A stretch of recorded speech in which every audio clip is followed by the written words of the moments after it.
Bonjour à tous, ravi de vous retrouver sur Public Sénat pour un nouveau numéro des Matins du Sénat, l'émission qui vous fait vivre les travaux de la Haute Assemblée. Les sénateurs ont auditionné la semaine dernière Pierre Moscovici, le premier président de la Cour des comptes. Il a été nommé récemment et les sénateurs l'ont auditionné sur la dette publique française qui a explosé à cause de la crise du coronavirus. Je vous laisse écouter cette audition. Monsieur le Premier Président, cher Pierre Moscovici, Monsieur le rapporteur général, mes chers collègues, nous recevons ce matin Pierre Moscovici, Premier Président de la Cour des comptes, en quelque sorte pour sa première audition, puisque c'était le Président du Haut Conseil des finances publiques que nous avons reçu il y a quelques jours seulement, mais enfin c'est un rythme assez soutenu pour vous accueillir, Pierre, mais c'est un plaisir, comme vous le savez.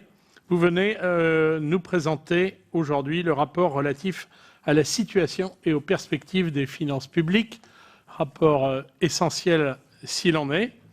Vous êtes pour ce faire accompagné de Monsieur Christian Charpy, président de la Première Chambre, de Michel Papalardo, rapporteur général, ainsi que des magistrats qui ont préparé les travaux de la Cour. Ce rapport préliminaire de la Cour des comptes, établi en application de l'article 58.3 de la loi organique relative aux finances publiques, est conjoint au dépôt du rapport du gouvernement sur l'évolution de l'économie nationale et sur les orientations des finances publiques que nous avons reçu hier soir. Comme l'an dernier, il est publié conjointement avec le rapport sur la situation de la sécurité sociale. Un débat sur ce rapport aura lieu le jeudi 16 juillet prochain. L'exercice présente cette année un caractère particulier, compte tenu de la chute que l'on peut qualifier, sans risque d'être démenti, d'historique de notre produit intérieur brut, puisque cette chute est attendue en 2020 par le gouvernement à plus de 11%. Et ceci amène à repenser, bien sûr, la conduite de la politique budgétaire. Par ailleurs, le programme de stabilité présenté en avril 2020 ne faisait mention d'aucune trajectoire prospective de nos finances publiques au-delà de 2020, compte tenu des incertitudes entourant la situation économique. Vous nous direz ce que, sur la base de ces constats, la Cour peut dire de l'état actuel de nos finances publiques, mais aussi si elle a mené certaines projections sur l'évolution de celles-ci dans les prochaines années. Je vous rappelle que notre audition est suivie par quelques collègues sénateurs ou sénatrices en ligne, qu'elle est ouverte à la presse, comme c'est traditionnel, qu'elle est retransmise en direct et donc également en différé sur le site internet du Sénat, ce qui donne une certaine capacité d'être entendu. J'attire par ailleurs votre attention sur le fait que nous devrions terminer notre audition aux environs de 12h30 si nous voulons avoir un minimum de pause avant notre réunion suivante qui aura lieu dès 13h30 et qui concerne l'audition de Jean-Paul Faugère, candidat à la présidence de l'ACPR. Je laisse donc la parole à Pierre Moscovici, Monsieur le Premier Président de la Cour des comptes, pour un propos introductif, et puis nous passerons aux questions dont j'imagine qu'elles risquent d'être quand même un peu nombreuses.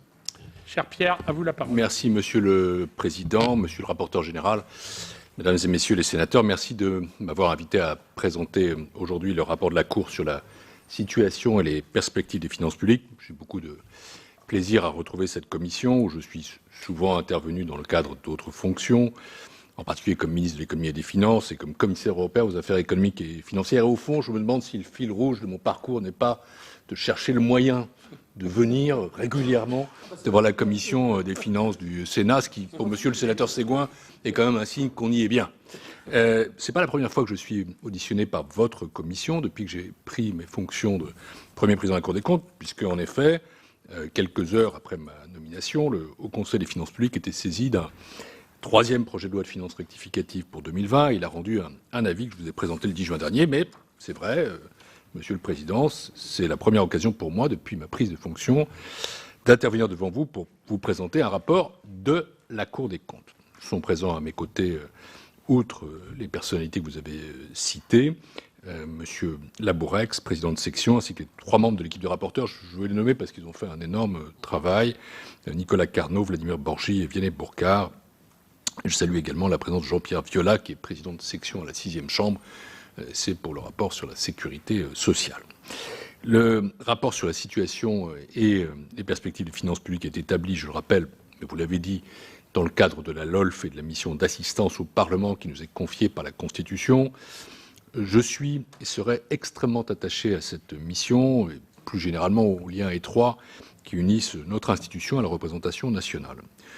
Ce n'est pas uniquement lié à ma sensibilité d'ancien parlementaire et élu local, mais surtout aux convictions d'un premier président attentif à l'équilibre des pouvoirs et à la coopération fructueuse entre acteurs institutionnels. La Cour des comptes, par ses travaux, entend éclairer la décision publique, pas s'y substituer, et nourrir le débat démocratique, pas le saturer. La place qu'elle occupe, vous savez qu'elle est définie par la Constitution à équidistance entre le gouvernement et le Parlement, elle est tout à fait singulière dans la République, et soyez assurés, mesdames et messieurs les sénateurs, que j'attacherai à la relation qui nous unit une attention plus que particulière, absolument prioritaire. Ma présidence débute dans un contexte absolument inédit, qui est celui d'une crise majeure, multidimensionnelle, qui a durement touché nos concitoyens, qui les touche encore, qui a frappé de plein fouet notre économie et qui marquera durablement le paysage de nos finances publiques. Et par conséquent, l'exercice de présentation de cette production attendue de la Cour, cette année, ne sera pas un exercice rituel, sera profondément différent. D'abord, les modalités de préparation du rapport elles-mêmes ont dû être adaptées, puisqu'il a été préparé, élaboré en plein contexte d'urgence sanitaire, avec des hypothèses macroéconomiques et des prévisions de finances publiques plusieurs fois révisées, ce qui a amené le gouvernement à présenter 3 projets de loi de finances rectificatives en moins de 3 mois, ce qui n'est pas illogique, compte tenu du déroulement incroyable des événements, et avec en face de nous des administrations très mobilisées par la gestion de la crise et néanmoins réactives. Face à cette situation extrêmement évolutive, je le précise pour être clair, nous avons analysé les informations disponibles au 25 juin 2020, donc ce qui se produit ensuite n'est pas compris dans le champ du rapport. Le contenu du rapport lui-même s'est adapté à la crise. D'ordinaire, nos analyses portent sur les projections du programme de stabilité. Oui, mais cette année, et de manière inédite, celui de la France ne présente pas de scénario au-delà de 2020. Ça se comprend d'ailleurs. Donc, en l'absence de prévision du gouvernement, nous avons centré nos analyses sur l'enjeu décisif de la soutenabilité de la dette publique.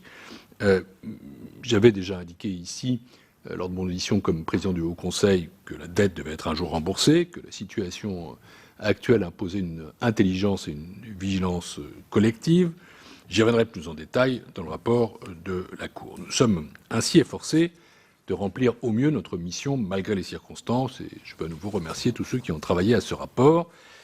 Ce rapport sur la situation et les perspectives des finances publiques, il est cette année tout entier tourné, ça ne pouvait pas être autrement, vers les conséquences de la crise majeure que nous traversons. Et il est traversé par 3 questions qui en constituent les différents volets. D'abord, le passé, dans quelles conditions et avec quelle marge de manœuvre financière la France a-t-elle abordé ce choc? Le présent, quelle est l'ampleur de son impact pour nos finances publiques en 2020? Et l'avenir, quelles perspectives pouvons-nous dessiner pour demain, notamment pour assurer la soutenabilité de notre dette publique? Et je vais revenir aussi rapidement que possible sur chacun de ces points. D'abord, la première question, qui correspond à la première partie du rapport, à savoir l'exercice écoulé. Je n'ai pas besoin d'être trop long, parce que là, les analyses de la Cour sont assez constantes, et nous avons fait un diagnostic depuis, en vérité, plusieurs années. Si je résume, je dirais qu'en 2019, à la veille de la crise, et du point de vue des finances publiques, la France ne se trouvait pas dans une position aussi favorable que d'autres États européens pour affronter un tel choc.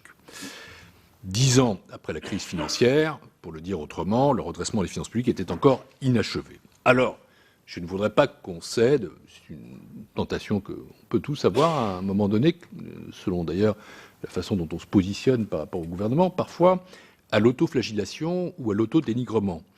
La dernière décennie n'a pas été exempte d'efforts budgétaires, notamment en recettes au début de la période. Ils ont permis à la France de réduire progressivement son déficit public, qui s'est élevé tout de même à 7,2% en 2009, et de sortir de la procédure pour déficit excessif. J'ai eu le plaisir de traiter cela quand j'étais à la Commission européenne. Mais cela étant dit, même si la réalité de ces efforts ne peut pas être niée, il faut aussi constater qu'ils se sont progressivement essoufflés au fil des ans. Ils ne sont pas arrêtés, mais essoufflés. Les baisses de prélèvements obligatoires ont succédé aux hausses alors que l'équilibre structurel des comptes n'était pas rétabli. La dépense publique s'est insuffisamment infléchie. Elle a même augmenté de 2 points de PIB entre 2007 et 2019.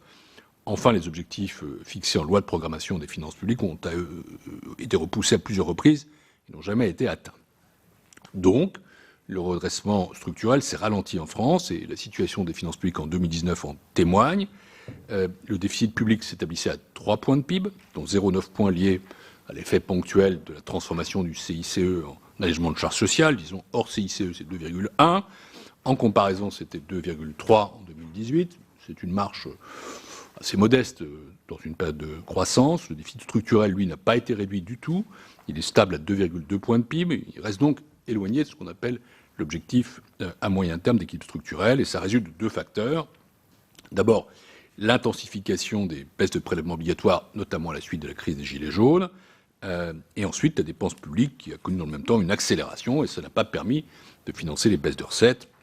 Je ne vais pas entrer ici dans le détail des différents niveaux d'administration publique, puisque nous voyons aujourd'hui à la fois l'État, la sécurité sociale, et nous reviendrons ultérieurement sur les finances publiques locales avec un rapport dont le premier fascicule sera publié le 6 juillet. Mais au total, la situation de nos finances publiques nous distingue de certains de nos principaux partenaires de la zone euro.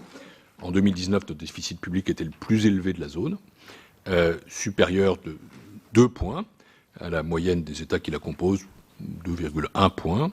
Le Portugal, l'Allemagne ou encore les Pays-Bas affichaient quant à eux des excédents budgétaires, qui nous dit que la France en tout cas pour le Portugal, la France n'a pas réussi à maintenir une trajectoire de réduction forte de son déficit public, en dépit d'un contexte conjoncturel assez favorable ces dernières années.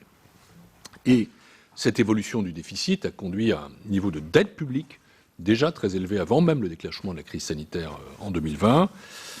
Si on se remet au début de la crise en 2009, la précédente, la France n'a pas engagé une décrue de son endettement. Le ratio de dette sur PIB a augmenté de plus de 33 points de PIB entre 2007 et 2019, alors que certains de nos partenaires, l'Allemagne, les Pays-Bas, mais aussi le Portugal et l'Espagne, sont parvenus depuis 2014 à faire baisser leur dette rapportée au PIB. Comparons-nous avec l'Allemagne. Comparaison tout à fait logique. L'Allemagne et la France se situaient à un niveau proche du nôtre en part de PIB en 2007, mais l'Allemagne est revenue à 60% en 2019, alors que notre dette tangentait déjà les 100% de PIB. Et donc, c'est dire qu'il y a eu un écart qui s'est produit. Je résume. Le constat global, c'est le suivant. C'est que la France fait partie des pays de la zone euro qui, certes étant sortis de la procédure pour déficit excessif, certes après des efforts indéniables, ont abordé la crise avec des niveaux de déficit et de dette plus importants que la moyenne de la zone, mais également avec des niveaux de prélèvements obligatoires et de dépenses publiques élevés. D'autres États, en comparaison, s'étaient dotés de marges de manœuvre plus importantes. La Cour a plus d'une fois pointé par le passé les risques que pouvait faire peser une telle situation en cas de choc économique ou social. Nous disons toujours en cas. Et il est arrivé. Et il est arrivé de manière extrêmement brutale, dans des conditions évidemment totalement imprévisibles qui pouvaient planifier, programmer, envisager un tel choc sanitaire, et puis dans des circonstances à proprement parler extraordinaires. Ce qui me fait passer à la deuxième partie du rapport, qui porte sur les conséquences de la crise actuelle sur nos comptes publics en 2020. Elles sont évidemment à la fois considérables et entourées d'une incertitude absolument sans précédent. La crise a d'abord été sanitaire, elle a restreint l'activité économique pendant plusieurs semaines, elle a rapidement entraîné la suspension du pacte de stabilité et de croissance. À mon sens, il est difficile de faire autrement. La forte incertitude résultant de la situation sanitaire a conduit à réviser fréquemment les prévisions macroéconomiques et les trajectoires de finances publiques.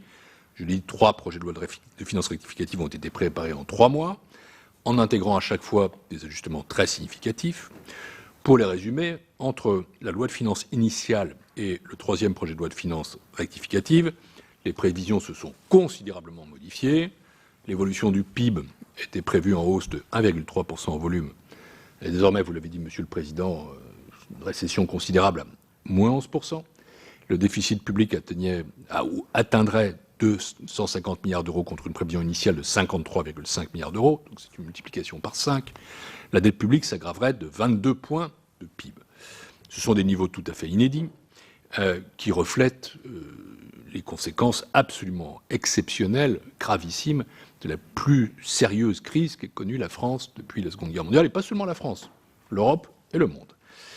Les dernières prévisions du gouvernement estiment, je l'ai dit, le recul du PIB à 11%.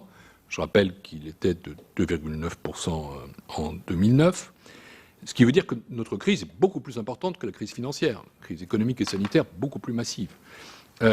L'hypothèse de 11% de récession a été jugée par le Haut Conseil, je vous l'avais dit ici, comme prudente. Elle est plausible pour la Cour, mais nous pensons aussi que, comme le montrent les dernières enquêtes de conjoncture, et sauf recrudescence toujours possible de l'épidémie, la récession pourrait être un peu moins marquée que prévu par le gouvernement. Ce qui aurait aussi des conséquences sur les suppressions d'emplois dont nous ne parlons pas ici. Nous pouvons espérer que la situation soit un peu moins grave que cela, mais elle sera de toute façon extrêmement grave.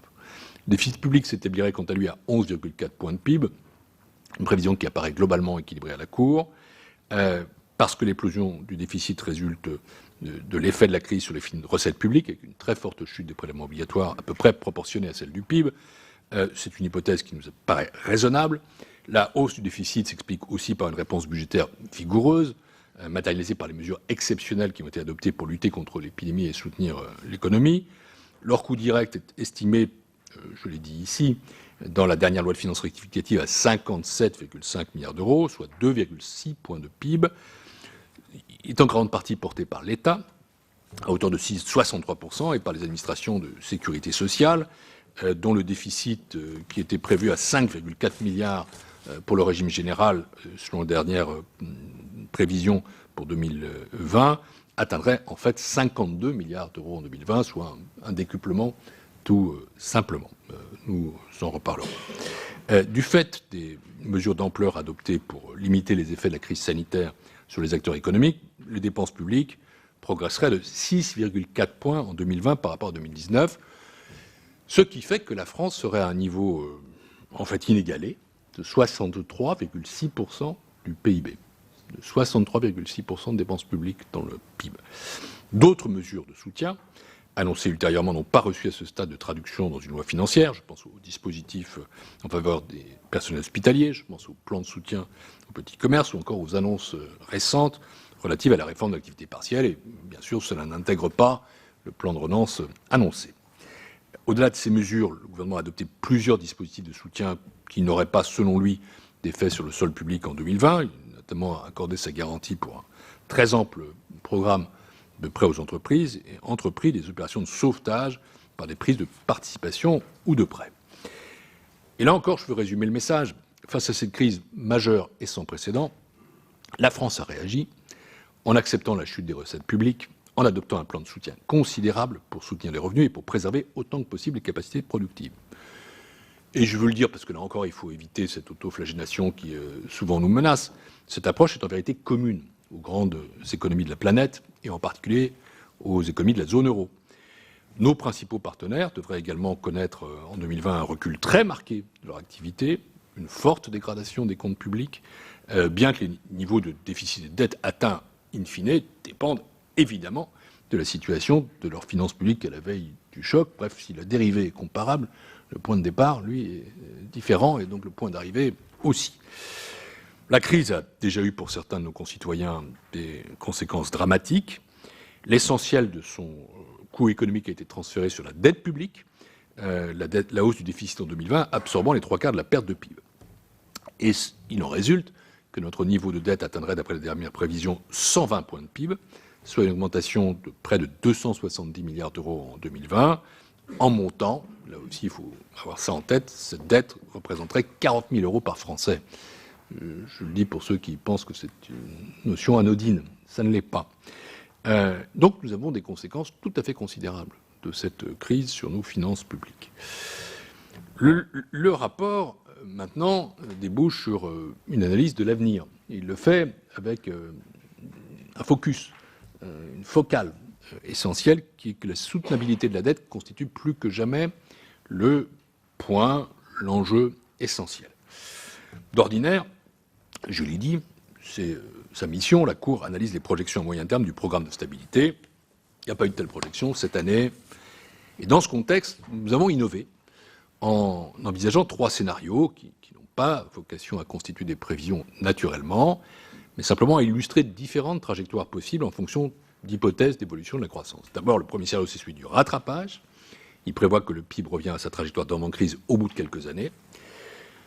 Le deuxième scénario, c'est celui de perte limitée. Le PIB, dans ce contexte, ne rattrape pas intégralement le terrain perdu pendant la crise, mais suit une tendance de croissance identique à celle d'avant-crise. Et il y a un troisième scénario, qui est celui de faiblesse persistante, dans lequel le niveau et le taux de croissance du PIB diminuent de manière durable par rapport à ceux observés avant la crise. Ce sont donc 3 évolutions qui se distinguent, vous l'avez compris, par l'ampleur du rebond de l'activité après 2020 et par le degré et le rythme de récupération de l'économie à court et moyen terme. Je vais les détailler rapidement. Dans le scénario de rattrapage, le PIB connaît un net rebond après 2020, le déficit se réduit rapidement vers un niveau proche de 2%. Ce scénario s'appuie sur l'hypothèse que la croissance potentielle ne serait pas impactée par le choc, notamment grâce aux dispositifs de soutien adoptés.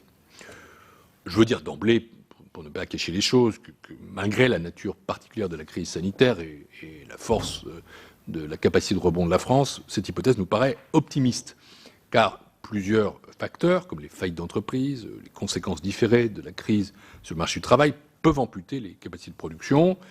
Et donc il est tout de même vraisemblable, au regard de la Cour, que la crise laissera sur nos capacités économiques des séquelles durables, avec un impact persistant sur les ressources publiques. Le deuxième scénario, c'est une perte limitée, est un scénario plus central. La croissance potentielle ne serait pas non plus altérée par la crise, mais le rebond du PIB serait moins marqué à court terme et les pertes ne seraient pas intégralement rattrapées. Et on aurait donc un niveau du PIB qui resterait durablement inférieur à celui qui aurait prévalu en l'absence de crise. Disons que, et c'est assez congruent avec ce que dit la Banque de France, ça représenterait 2 ans et demi de croissance perdue du fait du choc. Dans ce contexte-là, le rééquilibrage des comptes publics serait un peu plus lent et incomplet, avec un déficit public qui resterait supérieur à 4 points de PIB. Le troisième scénario est, lui, assez pessimiste. Il s'appuie sur un rebond encore plus modéré de l'activité au sortir de la crise et sur un potentiel de croissance durablement réduit. Le déficit resterait élevé, revenant à peine sous 6% au milieu des années 2020. Donc, optimiste, central, pessimiste. Pour chacun des scénarios, les trajectoires de croissance et de déficit ont un impact direct sur la trajectoire de dette. Dans l'hypothèse d'un rattrapage, la dette baisserait rapidement en part de PIB, puis de façon plus graduelle, mais le ratio de dette resterait encore 10 ans après la crise, donc en 2030, autour de ou supérieur à 100 points de PIB. Donc c'est la nouvelle norme, en quelque sorte. Dans le scénario de perte limitée, ce ratio serait maintenu un peu au-dessus de 115 points de PIB à l'horizon 2030. Et en hypothèse de faiblesse persistante, on pourrait aller jusqu'à 140 points de PIB en 2030. Et donc ces 3 options, qui ne sont naturellement pas tout le champ des possibles. Hier, certains de vos collègues parlementaires, députés, envisageaient un scénario 4, 5, 6. On peut en avoir autant qu'on veut en réalité, mais ce sont 3 images stylisées, apportent plusieurs enseignements. D'abord, et nous devons vivre avec, que la convalescence des finances publiques sera, dans le meilleur des cas, progressive. Elle ne peut pas être brutale, ça ne s'effacera pas comme ça. Et en second lieu, qui est que même dans le scénario le plus favorable, la dette ne reviendrait pas à l'horizon 2030 à son niveau d'avant-crise. Je ne veux pas céder au catastrophisme. La dette de la France se finance aujourd'hui de façon satisfaisante. Il y a d'une part l'action conduite par la BCE, il y a le niveau des taux d'intérêt, il y a la perspective que je crois nous devons accueillir très favorablement d'une initiative d'endettement à l'échelle européenne, il y a la qualité de la signature de la France, tout ça fait que aujourd'hui ça se finance. Mais nous pensons tout de même que la soutenabilité de la dette sera un enjeu décisif pour les finances publiques et qu'il serait imprudent de tabler seulement sur la croissance pour maîtriser notre trajectoire d'endettement, ce qui nous exposerait à des conséquences à terme très difficiles en cas de remontée des taux qu'on ne peut pas exclure. Certains, dans un tel contexte, peuvent s'en remettre à l'insouciante formule de Balzac dans sa pièce de théâtre « Le faiseur est-il un seul État en Europe qui n'ait ses dettes ?» C'est vrai. Mais, in fine, une dette doit être remboursée. Réduire notre dette publique est nécessaire à la fois pour restaurer des marges d'action face à de nouveaux chocs et pour renouer avec une trajectoire plus proche de celle de nos partenaires de la zone euro. Donc nous n'invitons pas au pessimisme, mais au réalisme et au pragmatisme. L'expérience d'autres pays et de la France, dans un passé d'ailleurs plus lointain, nous montre qu'il est possible de réduire le poids de la dette sans peser durablement sur la croissance. Et c'est le défi, mesdames et messieurs les sénateurs, qui, à notre sens, nous attend collectivement dans les prochaines années. La France, c'est ce que la Cour préconise, doit désormais fixer les principes d'une stratégie de redressement des finances publiques qui s'inscrit dans un cadre européen que je connais bien, qui fait aujourd'hui par ailleurs l'objet de réflexions qui portent sur l'évolution du pacte de stabilité et de croissance pour le rendre plus lisible, plus simple et plus capable d'action contracyclique dans l'hypothèse de choc asymétrique tel que celui que non seulement nous connaissons, ce n'est pas qu'un choc asymétrique, c'est un choc systémique. Au niveau national, cette stratégie devra s'insérer dans un horizon pluriannuel adapté. Dans l'immédiat, la priorité va évidemment à la maîtrise de la situation sanitaire et au redémarrage de l'activité. Et à cet égard, il nous apparaît essentiel, pour soutenir l'économie, de privilégier des mesures de soutien temporaires et ciblées qui favorisent le potentiel de croissance. Certaines actions de relance pourraient être financées par l'initiative européenne que j'évoquais, si elle venait à se matérialiser, plutôt que par un recours à l'endettement national. Il faudra ensuite nous inscrire dans un rythme soutenu mais régulier de redressement des finances publiques. Je l'ai déjà dit à plusieurs reprises, je le répéterai, je pense, pendant toute la durée de ma présidence, je crois au sérieux mais pas à l'austérité. Ce qui veut dire pour la Cour que l'effort ne saurait être trop brutal en sortie de crise. Nous ne devons surtout pas infléchir la reprise. Mais en revanche, il faut que l'effort s'inscrive dans la durée, qu'il soit constant.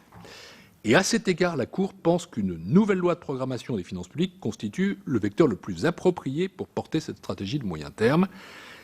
Il faudrait qu'elle soit présentée rapidement pour fixer cette orientation. La perspective qu'elle tracerait devrait s'appuyer sur des hypothèses économiques réalistes, sur la base desquelles la programmation pluriannuelle pourrait fixer des objectifs crédibles de progression de la dépense publique. Enfin, pardon d'avoir été non pas long, mais détaillé, j'en termine par là, la stratégie de redressement des comptes publics aura pour pilier non seulement la soutenabilité de la dette, mais, selon nous, aussi la qualité de la dépense publique. Nous aurons une hypothèse durable et difficile de nos finances publiques, et ça appelle une hiérarchisation des priorités politiques, notamment par des revues de dépenses plus substantielles que par le passé, et au bénéfice de dépenses jugées prioritaires, qui sont celles dont l'efficacité est démontrée. Ça implique aussi une amélioration de leur efficience pour dégager des marges de manœuvre sans sacrifier la qualité des services publics. Si, et nous savons que certains le souhaitent, de nouvelles baisses de prélèvements obligatoires devaient être envisagées, elles devraient s'accompagner, à notre sens, de hausse d'autres prélèvements, de suppression de niches fiscales, ou bien trouver leur contrepartie dans de nouveaux efforts de maîtrise de la dépense. Encore une fois, là, il faut une approche qui soit extrêmement équilibrée. Le réexamen de la qualité de la dépense publique devra cependant, et ce point est à mes yeux très important, préserver l'investissement public. Et vous trouverez dans le rapport des développements intéressants. Je crois que ce rapport est très lisible, mesdames et messieurs les sénateurs, et mérite vraiment une analyse approfondie.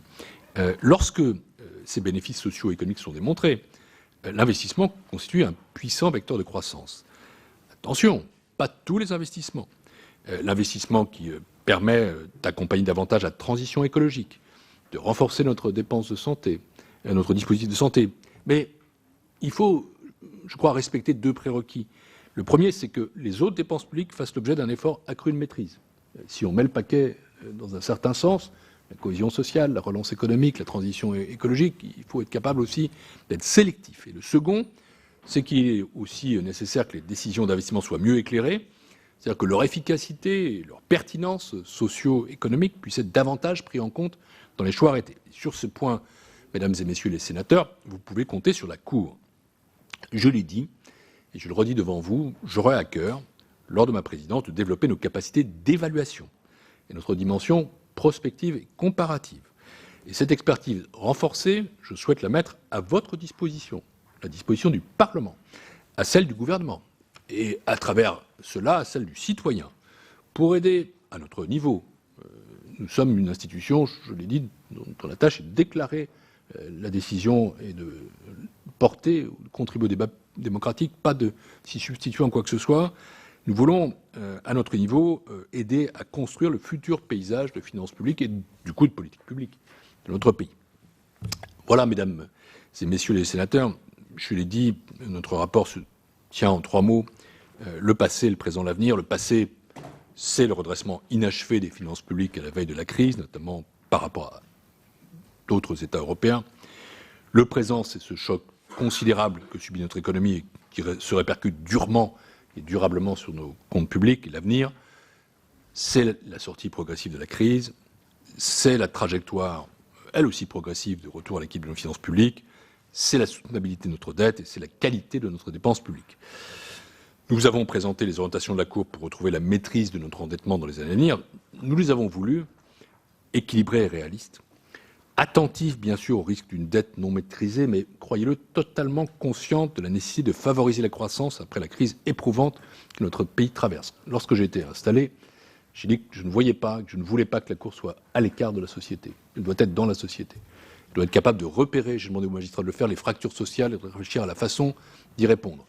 Mais elle doit le faire aussi, bien sûr, avec la boussole qui est la sienne, c'est-à-dire la bonne gestion des deniers publics et la déclaration, l'article 15 de la Déclaration des droits de l'homme et du citoyen qui est au fronton de la Cour. Merci de votre attention et je me tiens naturellement à votre disposition avec les membres de la Cour qui m'entourent pour répondre à vos questions. Merci, Monsieur le Président. Nous avons une 50aine de minutes si nous voulons tenir l'horaire que j'indiquais tout à l'heure. Et déjà à peu près une bonne dizaine d'inscrits. Dizaines, c'est déjà bien. Et je pense que cette liste va s'allonger un peu. Donc sans plus attendre, pour 2 minutes et demie de temps de parole et de réponse. Le rapporteur général pour commencer.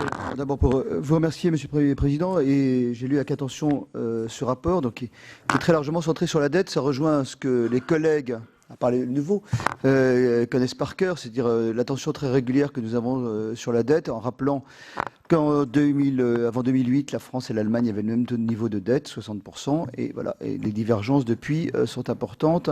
Là. Alors j'ai une question très directe, une phrase qui m'a un peu interpellé dans votre rapport. Nous savons tous, le ministre, le gouvernement a répondu à ma question la semaine dernière sur la relance, et le gouvernement nous a répondu qu'il y aurait en septembre un plan de relance. Donc la Cour en prend acte, le dit dans son rapport, mais la question se pose du financement de ces mesures complémentaires de relance. Et vous dites, page 14 de votre rapport, ces mesures complémentaires de relance, donc qui viendront à la rentrée, devraient désormais ne pas être financées par la dette. Bon, ça, on ne peut que souscrire à cette idée. Ça veut dire qu'on finance par quoi? Par des économies, sans doute. Et faire des économies et un plan de relance, est-ce que c'est pas un peu contradictoire, hein? Voilà. Donc, puisque par définition, un plan de relance, ça passe notamment par des dépenses supplémentaires. Donc, c'est la première question. Si on ne finance pas par la dette, comment financer ces plans de relance supplémentaires, donc par de baisses de dépenses d'autre part? J'imagine que ça veut dire ça. Par ailleurs, je pense que bon nombre de mes collègues et moi-même, nous nous retrouvons dans l'analyse de la Cour sur la nécessité de préserver l'investissement public. Moi, je plaide pour qu'on ait notamment un effort sur l'investissement sur ce qui est prêt, par exemple les CPER qui sont en retard, mais on peut aller très vite. Certains diront un canal ou d'autres, on pense à tel ou tel projet qui sont prêts. Mais vous dites, ça suppose évidemment des efforts supplémentaires sur le reste des finances publiques, en cas des économies. Mais là, alors que le rapport est très complet, la tonalité est très intéressante, le rapport est relativement silencieux sur les pistes d'économie. Votre prédécesseur en citait dans le logement, dans le social, etc., dans les doublons entre collectivités, etc., etc. Donc, quelles sont en clair les marges de manœuvre, alors même qu'on attend de la relance, dont pourrait disposer, quelles pistes le gouvernement pourrait utiliser pour des économies? Le troisième sujet porte sur ce qui est apparu dans la presse hier, ce qui commence à faire débat. J'étais interrogé par un grand quotidien économique du matin là-dessus. Cette idée de cantonner la dette liée à la crise du coronavirus, à peu près une centaine de milliards d'euros, 150 milliards d'euros de dette de l'État, en prolongeant la CRDS jusqu'en 2042. Alors certains mauvais esprits verront le moyen d'aller tout simplement faire payer les Français par la CRDS, à travers la CRDS pour financer cette dette. Est-ce que c'est une solution? Est-ce qu'il n'y a pas des risques en termes de coûts de refinancement? Quel est le regard que vous avez d'ores et déjà sur cette dette? Est-ce que c'est pas un artifice?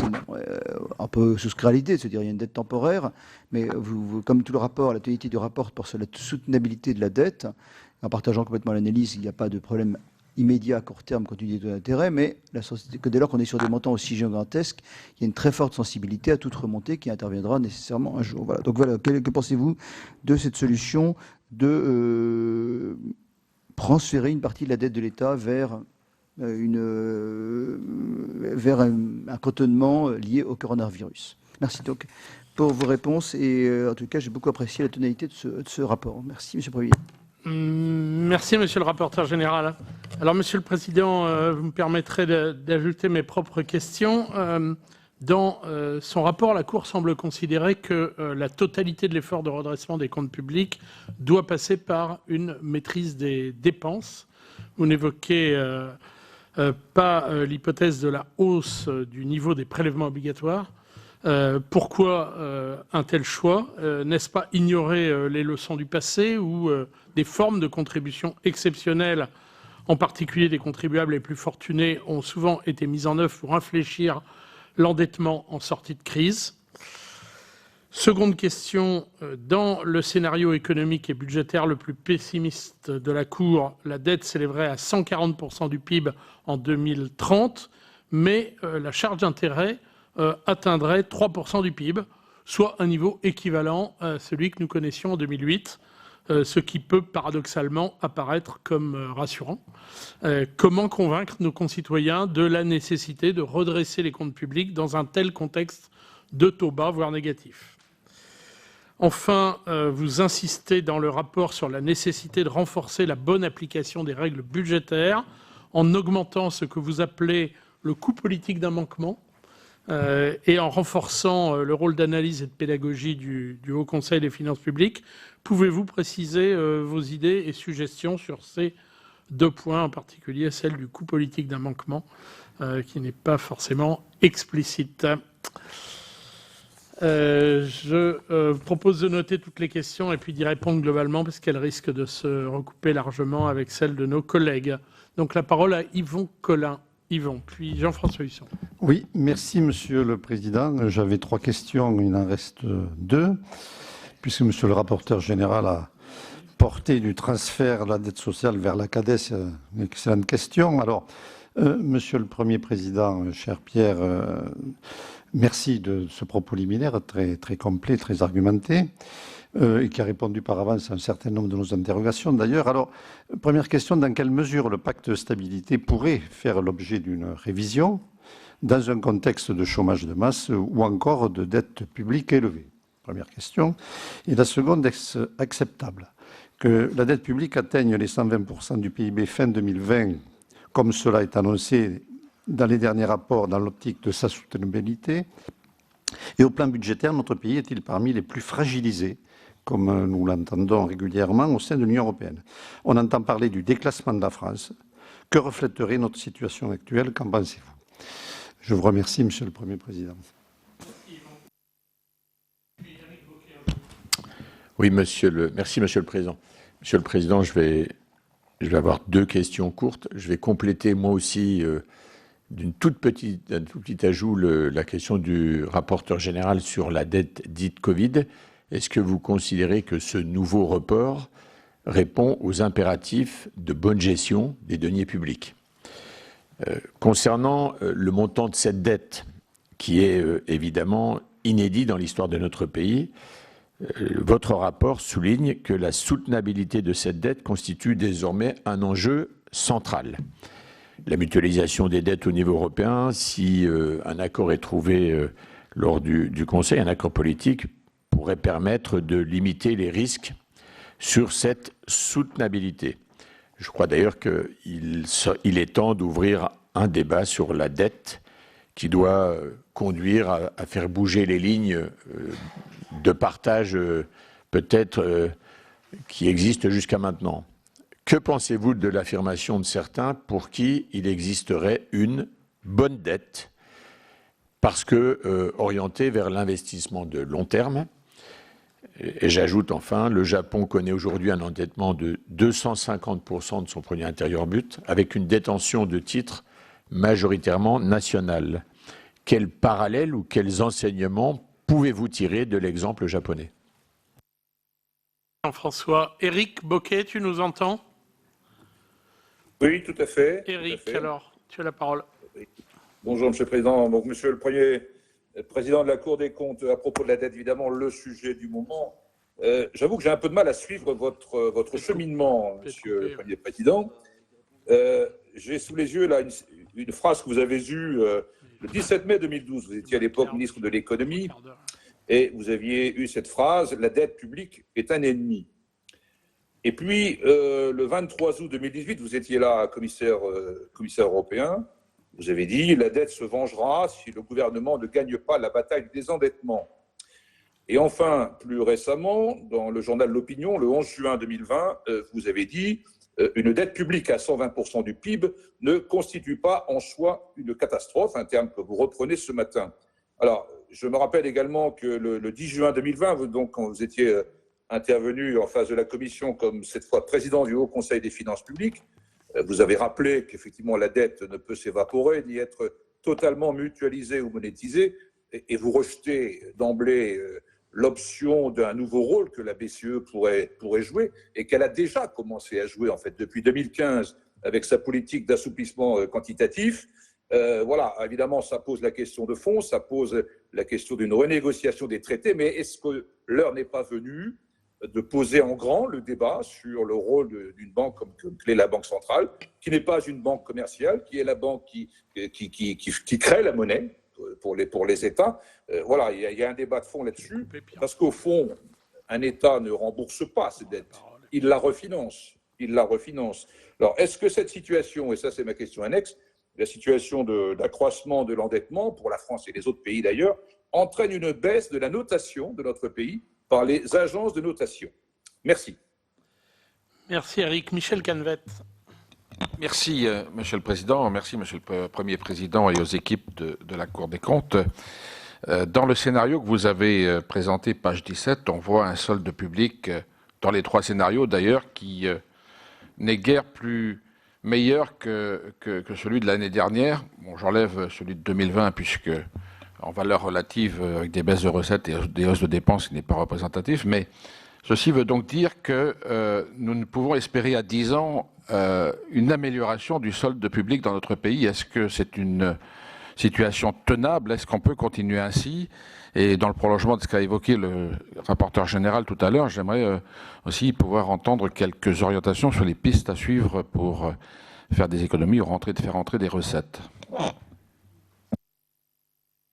Je propose, Monsieur le Premier Président, de répondre à cette première série, parce que la liste est vraiment longue, donc je suis obligé de faire une coupure. D'abord, sur la question de la relance, il n'y a pas de mesure qui soit magique ou indolore. Il n'y a pas de mesure qui permette de relancer l'activité sans coût ou sans risque supplémentaire pour les finances publiques. C'est pour ça qu'il faut, je pense, avoir surtout des principes directeurs.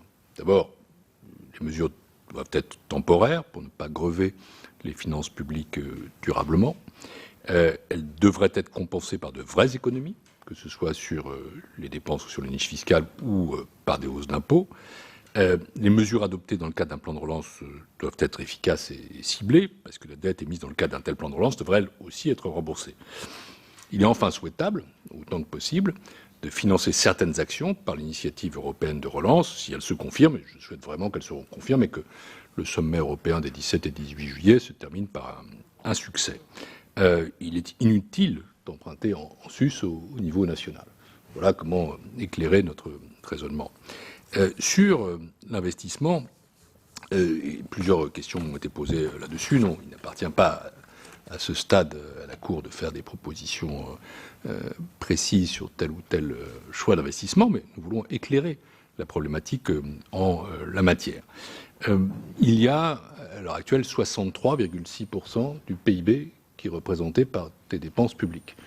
Il ne nous paraît pas, dès lors, scandaleux de dire qu'en effet, il n'y a pas d'austérité, mais qu'on doit rester sérieux, et que dans la mesure où il y aurait des investissements à prioriser, nous avons cité tout de même le soutien au système sanitaire, ou la transition écologique, il ne serait pas illogique dans ce contexte que tout de même on privilégie les dépenses qui sont évaluées, celles dont l'impact socio-économique et écologique est positif, et que du coup, sur d'autres, on soit capable tout de même de faire des économies. Sinon, on atteint à un moment une forme d'engorgement du système de production français, et l'économie privée, l'entreprise, est là aussi un vecteur, bien sûr, à privilégier. Nous ne sommes pas entrés à ce stade et dans ce rapport sur des pistes d'économie, ce n'est pas notre rôle, d'autant que cela n'est possible ou envisageable que dans des scénarios qui doivent être fixés par le gouvernement. Mais bien sûr, la Cour des comptes y revient constamment à travers ses rapports thématiques, et on aura l'occasion de discuter de cela, j'allais dire, non pas au fil de l'eau, mais au fil du temps et de nos rencontres. Sur le prolongement de la CADES, je n'ai pas voulu hier réagir totalement à chaud, mais tout de même, il y a des éléments qui figurent dans le rapport sur la sécurité sociale qui peuvent orienter un raisonnement. Et donc, je vais essayer d'aller un petit peu plus loin aujourd'hui. En tant que tel, et ça c'est très important de le savoir, transférer la dette d'une poche des administrations publiques à une autre n'en diminue pas le total. Et le cantonnement est donc une procédure essentiellement formelle qui ne diminue pas le montant total de la dette. Ça, c'est très important de le dire. Ça ne veut pas dire que le cantonnement est sans effet. Il y a un signal positif que nous voulons noter, qui est que cette dette de crise a bien vocation à être remboursée. Intérêt capital, pas une ressource dédiée. Donc, de ce point de vue-là, ce n'est pas une évaporation de la dette, ce n'est pas de la dette perpétuelle, c'est l'affirmation d'une dette. Le prolongement de la CRDS, contribution de 0,5 sur tous les revenus jusqu'en 2042, tel qu'évoqué par le gouvernement, permettrait en effet de conserver une ressource pour rembourser la dette de crise, mais ça signifie bien que quelqu'un la rembourse. Donc ça, c'est un débat que vous aurez le moment venu avec le gouvernement et entre vous, mesdames et messieurs les sénateurs. Cependant, à côté de ce signal positif, je voudrais marquer une nuance importante, qui est que le remboursement de cette dette de crise se faisant à long terme, il importe d'éviter qu'entre-temps, une nouvelle dette se reconstitue au détriment des générations futures. Donc le cantonnement doit être en quelque sorte un double cantonnement, si vous me le permettez. La dette de crise, mais aussi le reste de la dette. Sinon, on fait rouler devant soi une dette qui ne cesse de croître et on n'améliore pas la dynamique globale. Donc on en revient aux fondamentaux, qui est que cette mesure, si elle voit le jour, doit s'inscrire dans une stratégie globale qui fixe la trajectoire de moyen terme dans l'ensemble des finances publiques. N'opposons pas, j'ai lu aussi moi, la presse économique ce matin, l'idée de la Cour sur laquelle il faudrait une trajectoire de finances publiques et ce cantonnement de la dette. Les deux vont éventuellement ensemble, elles ne s'opposent pas. Et ça peut même être un des éléments de crédibilité de la trajectoire. Ça ne suffit pas en soi, indépendamment des politiques de maîtrise de la dépense et d'évolution des prélèvements qui seront suivis pour l'ensemble des administrations publiques. Pardon de répondre un peu longuement à cette question, mais je vois son actualité et sa sensibilité. Pour ce qui est de l'augmentation des impôts, c'est pas à la Cour, Monsieur le Président, de se positionner sur les mesures de redressement qui doivent être décidées. Là encore, c'est un débat qui est tout à fait légitime, c'est à la représentation nationale d'en décider. Je veillerai tout au long de mon mandat à ce que la Cour reste dans le périmètre de ses missions. J'ai eu suffisamment de fonctions exécutives et législatives pour voir jusqu'où ne pas aller trop loin. Et j'y serai particulièrement attentif. Je l'ai redit, indépendance et impartialité, ce sont deux sceaux que je veux apposer à ma présidence. Mais, néanmoins, encore une fois, nous sommes là pour éclairer les débats. Les efforts de redressement peuvent être globalement de trois ordres: diminuer les dépenses publiques, augmenter les PO, réduire les dépenses fiscales. La Cour note toutefois que le taux de prélèvement obligatoire français est le plus élevé d'Europe, le plus élevé des pays de l'OCDE. J'ai eu l'occasion de souligner que l'acceptabilité de prélèvements, je n'avais pas utilisé cette expression exactement, si on s'en souvient, n'était pas forcément des plus élevés. Je ne retire rien, en vérité, Monsieur le Président, à ce que j'avais dit à l'époque. Je pense que j'avais traduit un sentiment finalement assez populaire, et on doit toujours y songer. Et s'il y a des hausses de prélèvements, elles doivent être marquées par le sceau de la justice sociale. Par ailleurs, de très nombreux rapports de la Cour montrent que les dépenses publiques ne sont pas toujours efficaces et la crise sanitaire n'a pas changé cet état de fait. Je dirais donc au minimum, il faut une cohérence entre la politique de prélèvement et celle de maîtrise de la dépense au sein, là encore, du leitmotiv d'une trajectoire globale de redressement de nos finances publiques. Sur la dette publique, je crois avoir répondu aux questions du président Eblé. Je voudrais lui répondre aussi et répondre à d'autres sur le pacte de stabilité et de croissance et aussi sur le rôle de la Banque centrale européenne. Le pacte de stabilité et de croissance, je connais un peu. Je l'ai vu d'un côté, comme ministre des Finances, de l'autre côté, comme commissaire en charge de l'économie et des finances. Je le vois maintenant d'un troisième côté, celui de président de la Cour des comptes. Et mon avis, en fait, n'a pas changé. Et je vais le résumer de la façon suivante. Pardonnez-moi, je suis un peu plus personnel là. Je pense que nous avons besoin de règles de finances publiques. Ceux qui pensent qu'on peut s'en priver se trompent. Il faut une boussole, il faut une trajectoire, il faut une cohérence. Mais les règles ne sont pas intangibles pour l'éternité. Elles se forgent dans un certain contexte, elles doivent évoluer dans un autre contexte. Et là, à l'évidence, nous ne sommes pas dans le contexte du lendemain d'une crise financière qui a donné naissance au two-pack et au six-pack, mais d'une crise sanitaire et économique.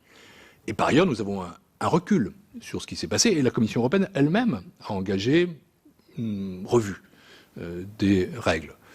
Et au fond, elle tire 3 leçons, qui est que nos règles actuelles sont trop complexes, peu lisibles, et ont une tendance procyclique, c'est-à-dire à accompagner les récessions quand elles se produisent. Ce qui veut dire qu'on peut envisager une réflexion sur les règles pour les rendre plus simples, plus lisibles, et plus capables d'être contracycliques, donc plus intelligentes. C'est ce que, modestement, j'avais essayé de faire en parlant de flexibilité, mais je crois qu'il faut aller plus loin maintenant. Je ne veux pas aller davantage dans ce propos. La Cour le souligne dans un encadré.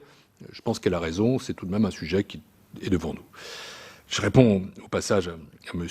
Bocquet, après avoir répondu au sénateur Collin en même temps sur cette question qui était commune avec Vincent Eblé. Je ne sais pas si vous avez souhaité, monsieur le sénateur, essayer de montrer des contradictions, mais moi j'ai vu une très grande constance dans mes propos, que je ne nie en rien.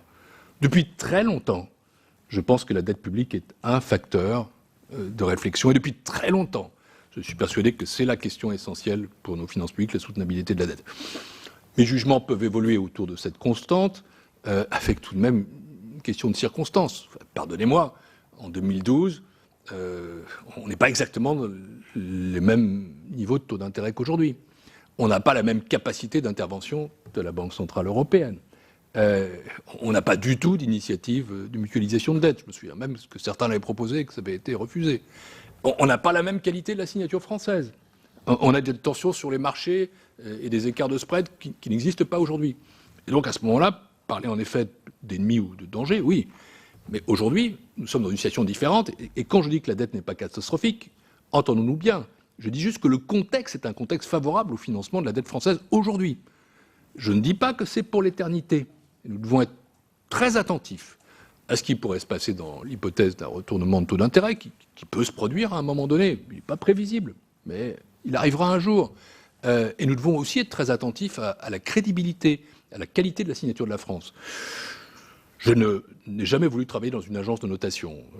Je m'en suis parfois même méfié, mais je les connais et j'observe les évolutions. Vous avez peut-être noté qu'une grande agence a marqué une évolution, une perspective négative sur la France. Qu'est-ce que ça veut dire? C'est que je pense qu'il y a plusieurs facteurs qui doivent être surveillés dans les années qui viennent. C'est d'abord les efforts de redressement du pays pour que sa crédibilité globale reste forte. Ce qui fait qu'aujourd'hui la signature française est forte, c'est que les gens voient dans la France une grande économie capable de s'adapter à ce qu'elle est. Elle doit le rester. Et de ce point de vue-là, attention, pas de déclassement. Et la relance est une relance aussi qualitative. Nous sommes moins bien placés que d'autres sur les finances publiques, nous avons des capacités de rebond indéniables. Et on ne doit pas désespérer de ce pays. Mais pour ça, il faut aussi prendre des choix politiques qui soient les bons choix. Puis la deuxième chose, c'est incontestablement notre appartenance à la zone euro et notre arrimage pas trop lointain avec l'Allemagne. prenons-y garde. Ça, cette unité politique, économique, stratégique entre la France et l'Allemagne, c'est quelque chose qui est très important si on veut regarder la qualité de la signature française dans la durée. Quant à la Banque centrale européenne, bien à partir de ce moment-là, je vais dans le sens de M. Bocquet, et puis je marque une limite tout de même. Le sens, c'est que les choses ont changé radicalement. C'est que le jour où Mario Draghi, à l'été 2012, dit « whatever it takes », enfin, tout ce qu'il faut pour non seulement maintenir le taux d'inflation, mais aussi sauver la zone euro, il change de facto la mission de la Banque centrale européenne. Il l'élargit. Et derrière se créent de nouveaux outils, ce qu'on appelle quantitative easing, les taux d'intérêt négatifs, etc. Des armes qui n'existaient pas et qui étaient absolument éloignées de la conception de ceux qui ont imaginé ce qu'était une Banque centrale européenne. Pas de sa mission, mais de ses fonctions initiales. Je peux toutefois vous dire, monsieur le sénateur Bocquet, que le moment où la Banque centrale sera prête à monétiser l'intégralité de la dette n'est pas près d'arriver. Et que tabler là-dessus serait une imprudence. On peut ouvrir le débat, on en connaît déjà la conclusion. La Banque centrale européenne fait déjà énormément. Et son plan d'urgence pandémie est une mesure extraordinairement puissante. Mais il y a aussi une limite, qui est justement son mandat, qui est de contrôler la stabilité des prix, qui est sa vigilance globale. Elle n'ira pas beaucoup plus loin, même si elle est prête à faire davantage. Elle ne va pas passer dans un univers où la dette s'efface. D'ailleurs, la dette ne s'efface jamais. Elle finit toujours par se reporter sur quelqu'un. Voilà pourquoi il faut faire confiance à la Banque centrale européenne, et je lui fais confiance avec Christine Lagarde, comme je lui fais confiance avec Mario Draghi, mais pas non plus attendre d'elle qu'elle efface la nécessité d'efforts nationaux et d'une maîtrise de la dette qui soit nationale. Enfin, deux questions m'ont été posées, d'une part sur la bonne dette ou la mauvaise dette, comme s'il y avait un bon cholestérol ou un mauvais cholestérol. Il paraît qu'il y a un bon cholestérol, un mauvais cholestérol. Pour la dette, oui, mais pardonnez, j'arrive à un âge où on sait forcément ces choses, mais je ne vais pas vous faire Bon, mais bon, indépendamment de ça, je ne suis pas le seul ici. Hein, en effet, on a le même âge, Vincent Eblé et moi. Mais indépendamment de ça, il y a des bons investissements et des moins bons. Les moins bons, c'est ceux qui sont tout simplement, encore une fois, évalués avec une utilité socio-économique, écologique tout à fait avérée, d'autres qu'ils sont moins. Et là, l'évaluation des politiques publiques joue un très grand rôle. Je ne vais pas m'étendre sur l'exemple japonais, mais je pense qu'il n'est pas un exemple, justement, parce que d'abord, nous n'avons pas les mêmes caractéristiques en taux d'épargne, nous n'avons pas encore. Je ne souhaite pas que nous les ayons tout à fait les mêmes caractéristiques démographiques, et nous ne sommes pas une société qui a vocation à s'en tenir à une sorte de stagnation décennale, parce qu'au fond, si vous regardez le taux de croissance japonais depuis longtemps, au moins une décennie, c'est simple, c'est 0 plus, 0 moins, et quelle que soit la stratégie qui est menée. Nous devons avoir une ambition démographique, économique, sociale, je crois, plus importante, et nous avons les moyens de l'avoir.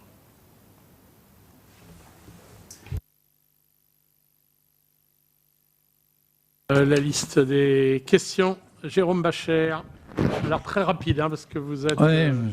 Neuf. Pas d'inquiétude, Monsieur le Président. Monsieur le Premier Président, j'ai bien entendu votre sujet sur la qualité de la dépense publique, sauf qu'on est à 63% de dépenses publiques dans le PIB. On peut peut-être aussi parler de quantité. Et quand on parle de quantité, au-delà de la partie supplémentaire liée au Covid, on sait très bien que dans nos dépenses publiques, ce qui est un peu hors norme par rapport à l'Union européenne, c'est évidemment les dépenses de logement, de défense, mais ça c'est un choix, là clairement assumé, et puis les dépenses sociales de manière générale. Et les dépenses sociales, on les justifiait parce que ça fonctionnait en stabilisateur automatique. Et là, pas de bol, ça marche pas du tout. Ça marche pas du tout. Donc, est-ce que ce modèle social, dont on n'a pas du tout parlé, qui est quand même l'essentiel de nos dépenses publiques, n'est pas aujourd'hui obsolète? Quel est l'avis de la Cour sur le sujet? Puis un dernier point, quand même, ne pas avoir fait de scénario en W est peut-être une faute, dans la mesure où vous pensez tous que la croissance, il y aura de nouveau de la croissance, alors l'année prochaine forcément par un effet mécanique de rebond, mais on n'est pas à l'abri avec les nombreuses entreprises qui ferment que le redressement ne soit pas celui-là en 2022.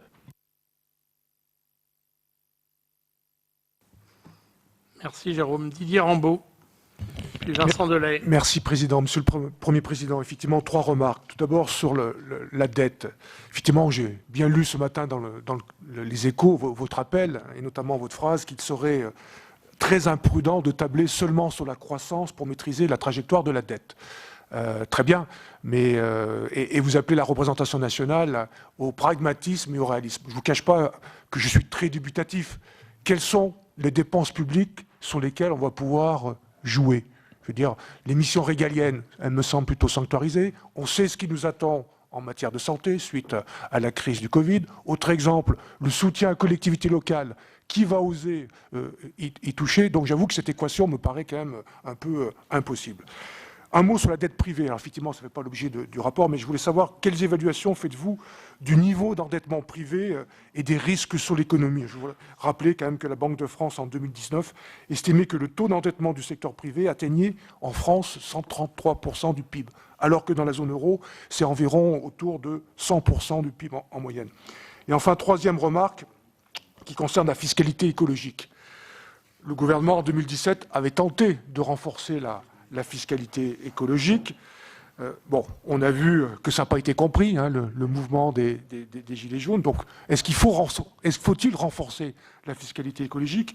Si oui, comment? Est-ce que l'idée, par exemple, de création de chèques carburant à l'image du chèque énergie est une idée possible? Je vous remercie. Merci Didier. Vincent Delahaye, puis Julien Bargeton. Oui, Monsieur le Président, merci. 4 questions. Alors, vous avez dit qu'il fallait mettre fin à la logique austéritaire en arrivant. J'aimerais avoir votre définition de cette logique austéritaire et quand a-t-elle été mise en œuvre en France sur ces 20 dernières années. Sur le deuxième point, sur les efforts que moi je trouve insuffisants qui ont été faits, pensez-vous que la période qui s'ouvre avec à la fois le plan de relance et la période préélectorale présidentielle soit propice à faire ces efforts? La troisième question, c'est les priorités en dépenses. Vous devez hiérarchiser, vous en avez cité 3. Qu'est-ce que vous faites de la défense, de la sécurité, de l'éducation, de la culture? Parce que la culture, on en parlait aussi beaucoup. Combien, finalement, de priorités vous pensez qu'il serait souhaitable d'avoir? Parce que moi, quand je pense qu'il y a 10 priorités, il n'y en a pas une seule. Donc voilà mon point de vue. Et sur les investissements, vous dites qu'il faut hiérarchiser les investissements, les prioriser. Est-ce que vous pensez que 12 milliards d'investissements sur 400 milliards de dépenses en 2019, c'est suffisant?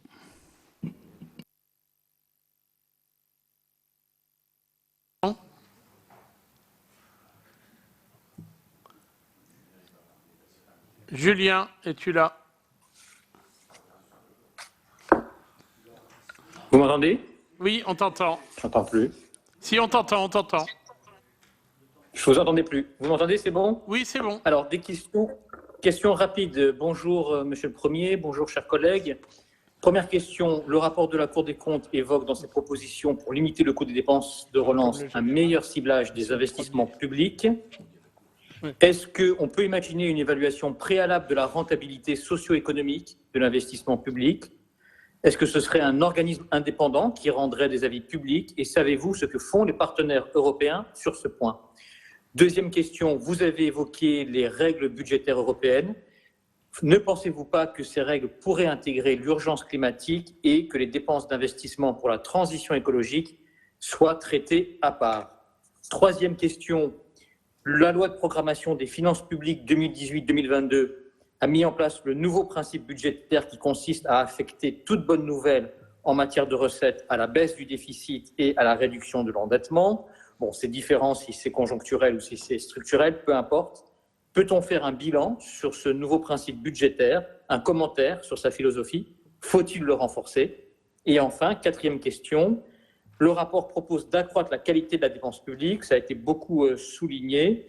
En application de la LOLF, les lois de finances comportent une série d'indicateurs qui sont souvent mal renseignés, peu lisibles, peu utilisés. Ne faut-il pas réformer la LOLF pour ces 20 ans? Merci beaucoup. Merci Julien. Jean-Marc Gabouty, puis Patrice Joly. Oui, merci Monsieur le Président. Monsieur le Premier Président, le dispositif qui a été mis en place par le gouvernement et que j'approuve totalement a quand même mis très largement notre économie sous perfusion, avec des effets d'amortisseurs et également des effets anesthésiants qui peuvent masquer en partie la violence du choc à 6 mois, 1 an.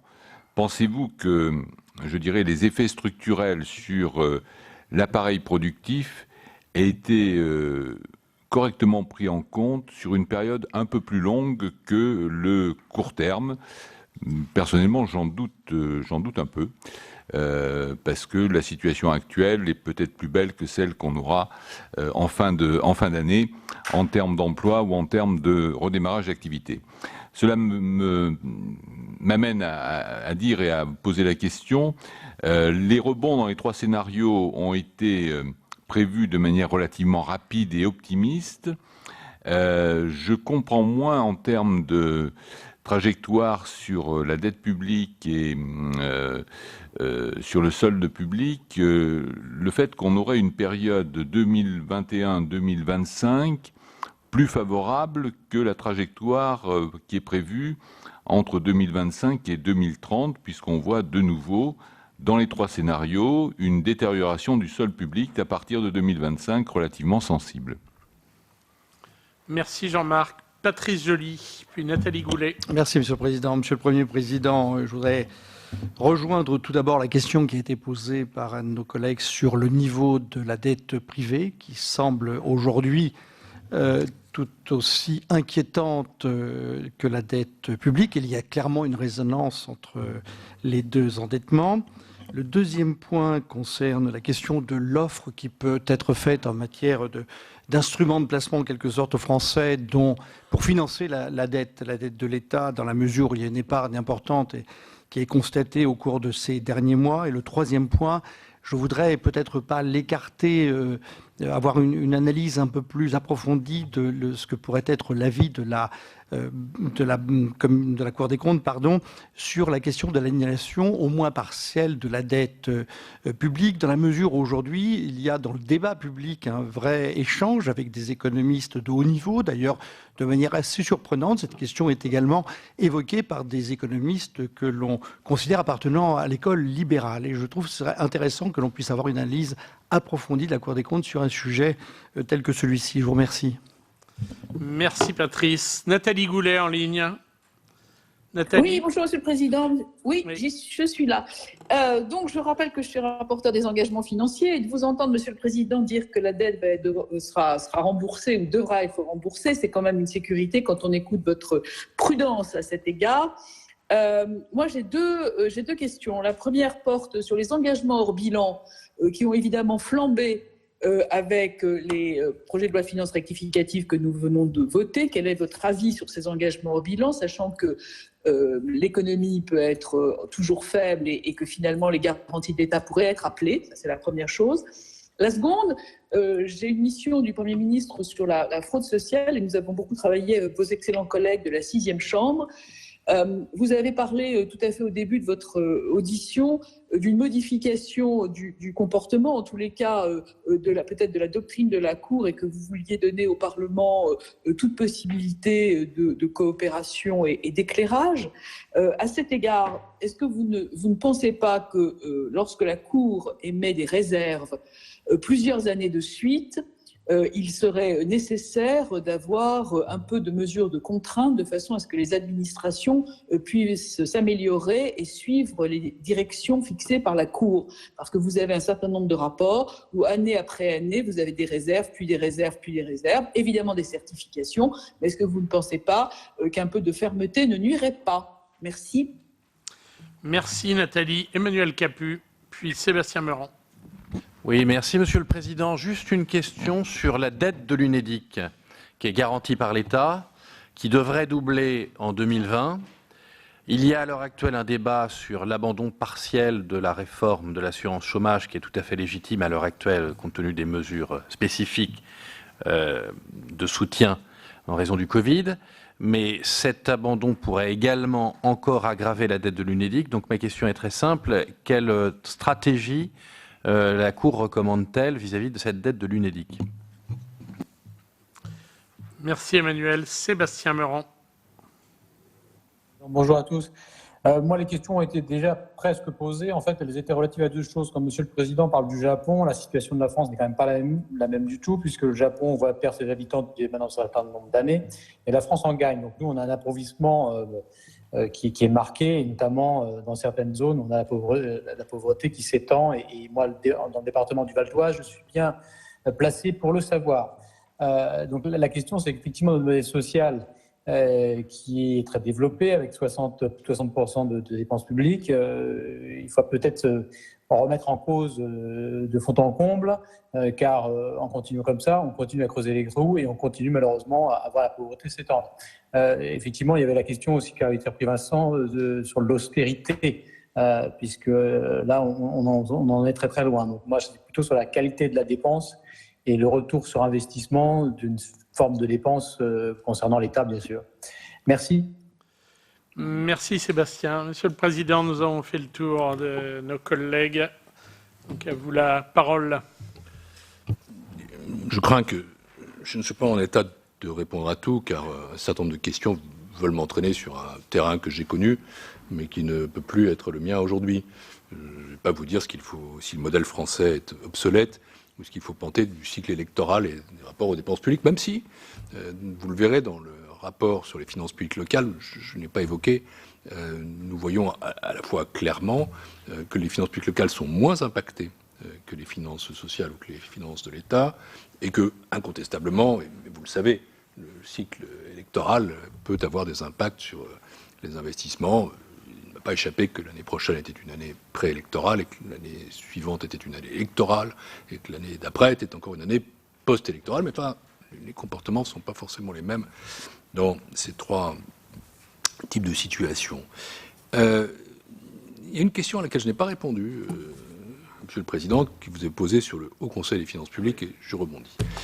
Parce que c'est un projet dont je veux absolument vous parler, et sur lequel je pense que le gouvernement, plutôt le Parlement et la Cour ont des approches qui peuvent être communes. La création du Haut Conseil a constitué un progrès en matière de pilotage des finances publiques, mais le contexte a changé, il s'est davantage européanisé. Je le sais puisque j'étais le ministre des Finances qui avait porté devant vous cette réforme en 2012. Et si on compare notre Haut Conseil à ses homologues européens, alors on est obligé de constater que les compétences sont plus étroites, les missions plus réduites, et surtout ses moyens sont terriblement faibles. Si on compare aux institutions budgétaires indépendantes de l'Espagne ou de l'Italie, ils sont autour de 30 et nous sommes à 2. Au fond, 2 équivalents temps plein pour le Haut Conseil français. Il n'y a que le Luxembourg et l'Estonie qui soient à 2 et 1,5. Et il me semble que nous sommes un pays peut-être plus important, en population en tout cas, en PIB que ces 2 pays, et que nous avons même des problèmes de finances publiques un peu plus sérieux. Et donc, je crois qu'il est très important maintenant qu'on tire la leçon de ce qui s'est passé pendant 10 ans. Quand j'ai rencontré le président de l'Archer, je lui en ai parlé. J'ai parlé aussi au président de l'Assemblée nationale. J'en ai parlé au Premier ministre. Il faut absolument, si on veut créer pour le citoyen et le Parlement, au stade de l'ensemble des prévisions en matière de finances publiques, un véritable tiers de confiance indépendant, il faut renforcer ce Haut Conseil des finances publiques. Et je me tiens à votre disposition pour examiner les moyens, à la fois budgétaires, c'est modeste, mais aussi légaux et réglementaires pour le faire. Je crois très profondément là que c'est quelque chose qui pourrait faire gagner en qualité au débat sur les finances publiques, notamment au moment des projets de loi de finances. Donc je saisis la balle au bon, Monsieur le Président, pour vous dire que je crois en effet que c'est quelque chose qu'il faut absolument renforcer. Sur les scénarios de finances publiques, scénarios de reprise, scénarios en W, qu'une chose soit claire, nos 3 scénarios n'épuisent pas la variété des trajectoires possibles. Il y en a bien d'autres. Mais il montre 3 bornes, et finalement un scénario en W ne serait pas si loin du scénario en faiblesse persistante, dans la mesure où, au final, il aboutit à peu près au même résultat, même si on ne prévoit pas tous les zigzags. Mais je n'interdis à personne de le faire. Sur l'investissement, il faut faire observer qu'il n'y a pas que l'investissement de l'État, qu'il y a aussi l'investissement, et vous le savez bien, des collectivités locales, des opérateurs, et qu'au final, tout de même, l'investissement public, c'est 88 milliards d'euros, pas 12, en 2019, si on consolide l'ensemble. Toujours sur l'investissement, il va de soi que l'investissement sur la dette, de soi que la dette privée et la dette publique sont les 2 faces d'une même pièce, que c'est un sujet de vigilance, que la Banque de France y est extrêmement attentive, c'est plus sa mission que la nôtre. Et au niveau de l'Union européenne, vous savez que vous avez deux procédures, la procédure pour déficit excessif et la procédure pour déséquilibre macroéconomique. Je crois qu'il faut profondément maîtriser les deux, c'est-à-dire et l'endettement public et l'endettement privé, mais la Cour, naturellement, dans sa mission, parle davantage de l'endettement public. Vous le comprenez, c'est notre rôle. On m'a interrogé sur la fiscalité écologique, ce n'est pas dans le cadre de ce rapport, mais je crois très profondément que pour toute une série de raisons qui ne tiennent pas à la réponse à la crise, mais à la transition écologique elle-même, la nécessité d'adapter notre système fiscal à ce qui peut être envisagé aussi si, comme on peut le souhaiter, il y a une initiative européenne. Cette initiative européenne se traduirait par probablement un doublement du plafond des ressources propres. Elle entraînerait ipso facto la recherche de vraies ressources propres. Il est inimaginable dans ce contexte qu'il n'y ait pas quelque chose de fiscalité énergétique ou écologique. Alors bon, ça, nous ne sommes pas dans le champ du rapport, mais je pense que c'est un sujet qu'on ne peut pas évacuer, j'allais dire, évidemment, et je pense que le rapporteur général sera tout à fait en accord avec moi. Monsieur Bargeton sait bien ce qu'est la Cour des comptes, il la connaît. J'ai répondu sur les règles budgétaires. Je pense qu'en effet, les questions climatiques ou énergétiques ou écologiques peuvent être prises en compte dans la réflexion, mais je ne veux pas aller plus loin à ce stade. Sur la baisse des dépenses publiques, il n'y a pas de fatalité. On connaît les résistances, les réticences, les rigidités, mais il y a tout de même de nombreux pays en Europe, et pas seulement en Europe, qui ont réussi à faire diminuer les dépenses publiques au cours des décennies passées. La Suède dans les années 90, l'Allemagne dans les années 2000, et de l'autre côté de l'Atlantique, on a aussi l'exemple canadien qui est quand même extrêmement parlant. Donc, je ne préconise ni un scénario à la suédoise, ni un scénario à l'allemande, ni un scénario canadien, qu'on s'entende bien, mais disons que s'interdire par définition de toucher à quoi que ce soit ne me paraît pas non plus une attitude fatale. Sur les engagements hors bilan et les garanties, ils permettent de soutenir l'activité sans occasionner de coûts immédiats sur les finances publiques.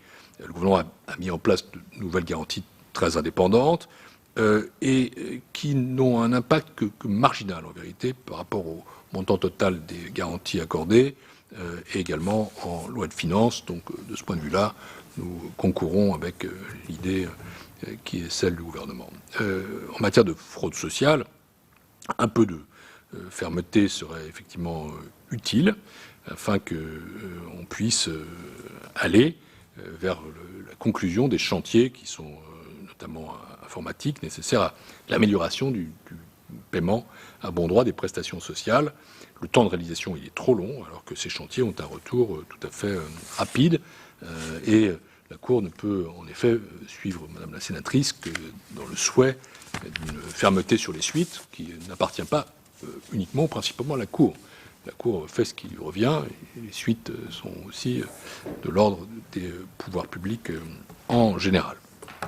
Dernière question à laquelle je veux ici répondre, donc je répondrai à une autre. Sur la dette de l'Unédic, elle fait partie de la dette dite Covid. Dans le rapport, nous disons que la reprise de la dette sécurité sociale par la Cades ne comprend pas celle de l'Unédic.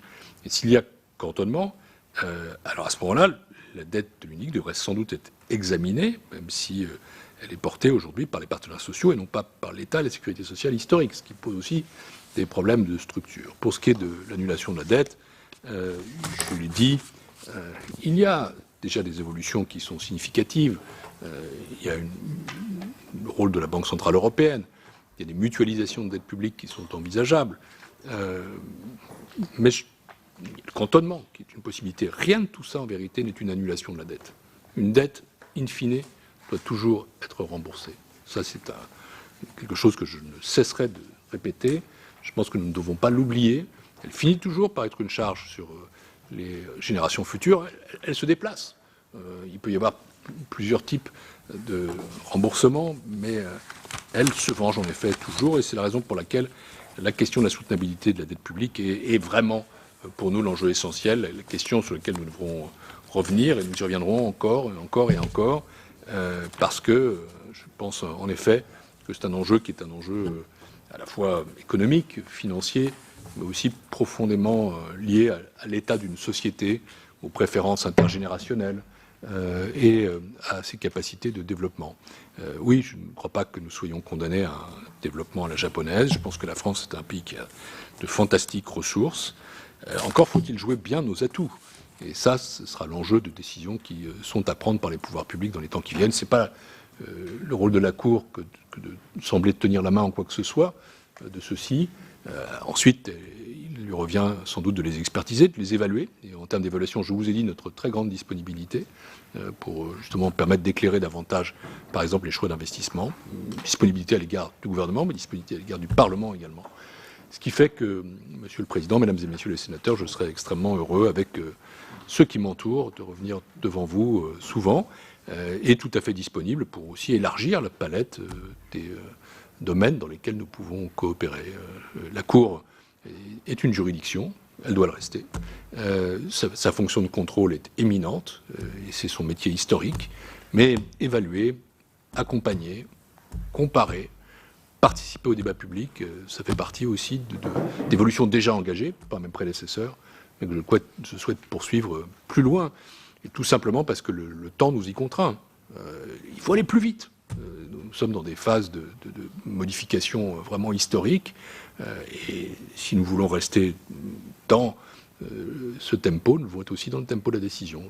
J'essaierai de faire en sorte que la Cour soit plus réactive, avec les mêmes capacités, les mêmes qualités qui sont toujours les siennes. Et je crois, en l'occurrence, s'agissant de ce rapport, que nous en faisons ce matin la démonstration.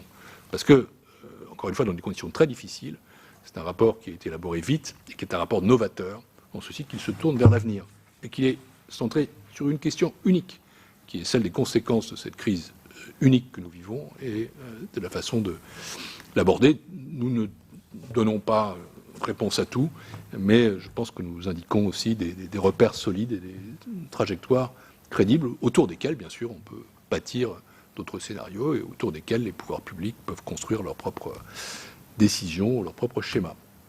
Voilà pour cette audition de Pierre Moscovici, nouveau Premier président de la Cour des comptes. Devant les sénateurs, il a assuré que la dette publique française avait vocation à être remboursée, qu'il fallait faire attention au déficit public et qu'il ne fallait pas compter uniquement sur la croissance pour assainir les comptes du pays pendant cette crise économique. C'est la fin de cette émission, merci de l'avoir suivi. Vous pouvez revoir tous nos programmes sur notre site internet publicsénat.fr. Je vous souhaite une très bonne journée sur Public Sénat.